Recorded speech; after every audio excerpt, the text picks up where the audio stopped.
Welcome to another episode of Sports and Discourse with your host, Derek Stevenson. And on today's episode, we're going to take another look at one of our future cats for this season, Koby Brea.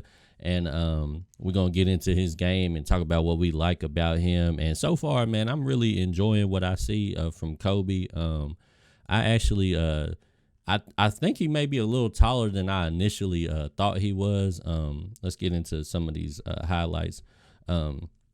One of the main things that I like about Koby is I feel like when I watch the offense that he was in, I don't ever really think he was getting really good looks. And I think y'all correct me if I'm wrong, but I think he might have ended up being the statistical best three-point shooter in the country last year. But a lot of those shots looked like they was contestant jump shots to me. I never really seen him hitting too many open jumpers in the highlights that I've been watching. I didn't watch him play a lot of live games, but from what I'm seeing in the clips, he just can pull up on people. Like he uses his height, which, like I said, I feel like he's taller than I thought he was, but he has no problem with just pulling the jumper, even with defenders kind of crowding him a little bit. And another thing that I'm seeing is that already I can tell he's got NBA range. He has no problem shooting, I ain't going to say logo threes, but for college, he's definitely shooting NBA threes in college already with no problem.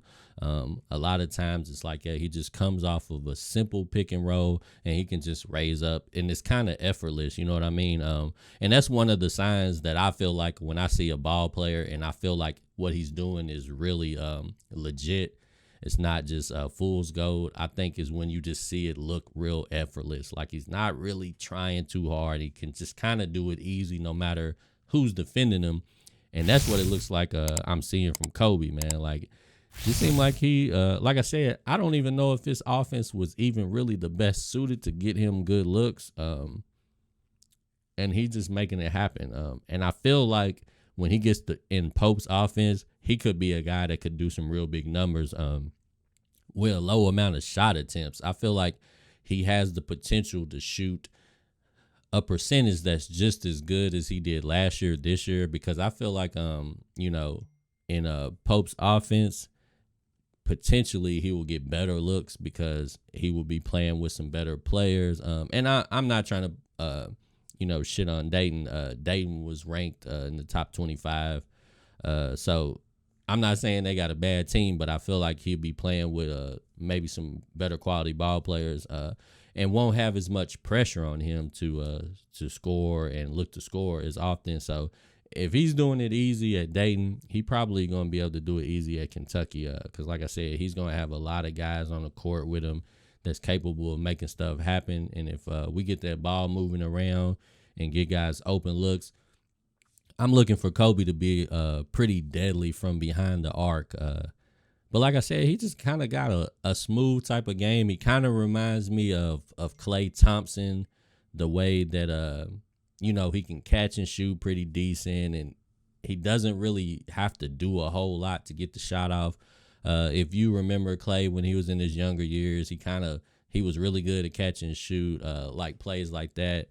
And if he did do a little ball handling, it wasn't much. It was more like, excuse me, let me put my phone on silent.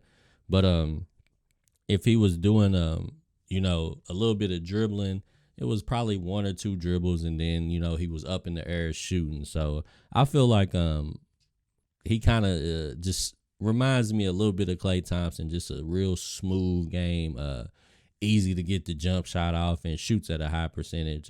So I definitely, I think he's gonna be a key offensive piece for us.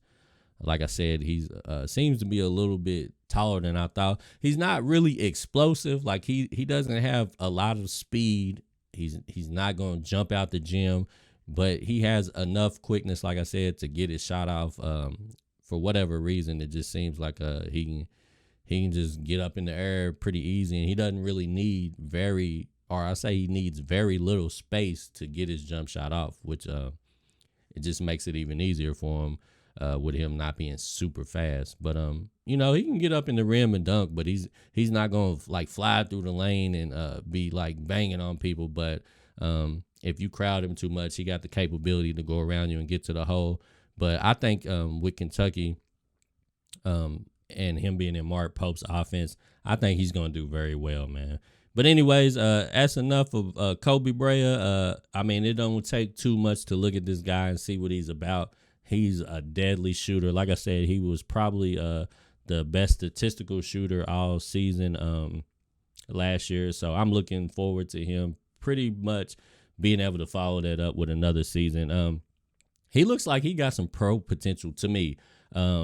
Just because when you see like last year we had Antonio Reeves, who was a sniper for us, and he ended up getting a look with the New Orleans Pelicans. I could see Barea doing the same thing, because when a guy shoots this good, the professionals are going to be looking for somebody like that. And he just seems, like I said, it looks like they don't even necessarily force the ball to him in the offense. It kind of just, makes his way to him. And even like I said, when it looks like he's not going to be involved in the play, the ball ends up in his hand and he ends up getting a good look, whether he's open or whether he's crowded. He can just give you that.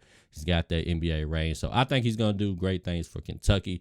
But anyways, you guys let me know what you think about Koby, and if you think he's going to be, kind of like Antonio Reeves, got the potential to maybe give us 20 points a game. Let me know what you think. I think maybe the only reason he might not give us 20 a game is because we're going to have other guys that's going to be able to fill up the stat sheet as well, and the ball's going to be moving around, so he just might not take enough shots to get 20 points. But I think he's going to shoot a high percentage again, and he's going to be deadly from behind the arc. So like I said, you guys let me know what you think, and we'll get back at it next time. Sports and Discourse with Derek Stevenson.